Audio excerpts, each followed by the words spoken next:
guys welcome to টেকনোজ্ঞান আৰু আজি এই ভিডিওত মই আপোনাক দেখুৱাম কেনেকৈ আপুনি WhatsAppৰ ষ্টেটাস মানে যেবিলাক ভিডিওস বা পিকচাৰ্স দিয়ে সেইবিলাক আপুনি কেনেকৈ ডাউনলোড কৰিব পাৰে আপোনাৰ মোবাইলত নৰমালি কি হয় ষ্টেটাস বিলাক সেভ কৰিব নোৱাৰে জাস্ট মানে ট্যাপ কৰি নেক্সট চাব পাৰে কিন্তু সেভ নহয় আপোনাৰ মোবাইলত পাৰ্মানেন্টলি তো যেতিয়া হি ষ্টেটাসৰ পৰা আমাৰ ফ্ৰেণ্ডজনে যেতিয়া আপোনাৰ ষ্টেটাসৰ পৰা এইটো গুচাই দিয়ে বা এটা মানে 24 আৱাৰ্ছত যেতিয়া এইটো ডিসএপিয়াৰ হৈ যায় তেতিয়া আপুনি সেইটো চাব নোৱাৰে বা আপোনাৰ মোবাইলত এইটো ষ্ট'ৰ হৈ নাথাকে তো এইটো যদি আপুনি পাৰ্মানেন্টলি সেভ কৰিব খোজে তো কেনেকৈ সেভ কৰিব পাৰে সেইবিলাক ভিডিও আৰু পিকচাৰ তো এই ভিডিওত মই আপোনাক ক্লিয়াৰলি দেখাই দিম তো চাওক তাৰ কাৰণে আপোনাক এটা এপ লাগিব এপটোৰ নাম হ'ল status downloader app for WhatsApp তো ইয়াতে ক্লিক কৰিলে তো এই সফটওয়্যাৰ আপুনি ইনষ্টল কৰি লব মোৰ অলৰেডি ইনষ্টলড আছে তো তাৰ কাৰণে আৰু মই নতুনকৈ কৰিব নালাগে তো ইয়াৰে মই লিংকটো ডেসক্ৰিপচনত দি দিম তো আপুনি ডেসক্ৰিপচনৰ পৰা গৈ ডাইৰেক্টলি ডাউনলোড কৰি ল'ব পাৰিব তাৰপাছত আপুনি এতিয়া এইটো এপ মই ইয়াতে ইনষ্টল কৰি ৰাখি দিছোঁ ইয়াতে আপুনি চাব পাৰে ষ্টেটাছত কি আছে সো এইবিলাক মোৰ ফ্ৰেণ্ডছে দিছে কিবা কিবি এইবিলাক ষ্টেটাছত আছে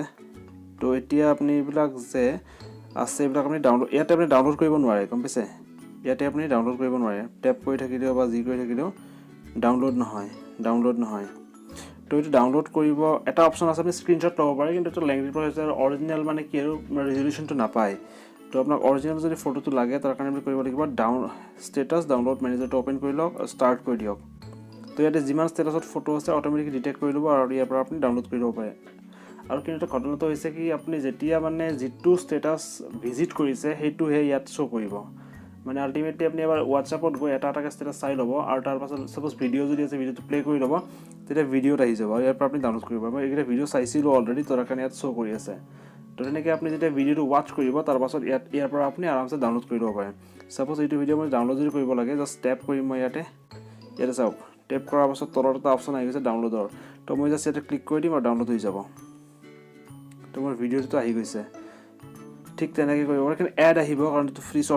ছফটৱেৰটো এড দিয়ে গমে পায় নহ'লে সিহঁতে আৰু পইচা কেনেকৈ কমাব তো এনেকৈ আপোনাৰ যদি ইয়াতে যদি এইটো ডাউনলোড কৰিব লাগে জাষ্ট ট্যাপ কৰিব আৰু ডাউনলোডত ক্লিক কৰিব এইটো সেভ হৈ গ'ল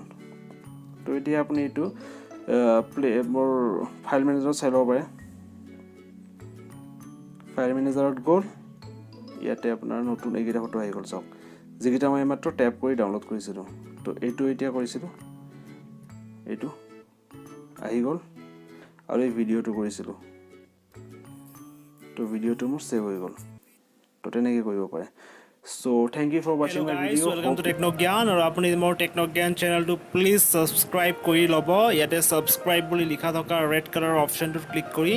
আৰু তাৰ পাছত লগে লগে আপুনি বেল আইকনটো প্ৰেছ কৰি দিব যাতে মই কিবা নতুন ভিডিও আপলোড কৰিলে মোৰ নটিফিকেশ্যন যাতে আপুনি পাই যায়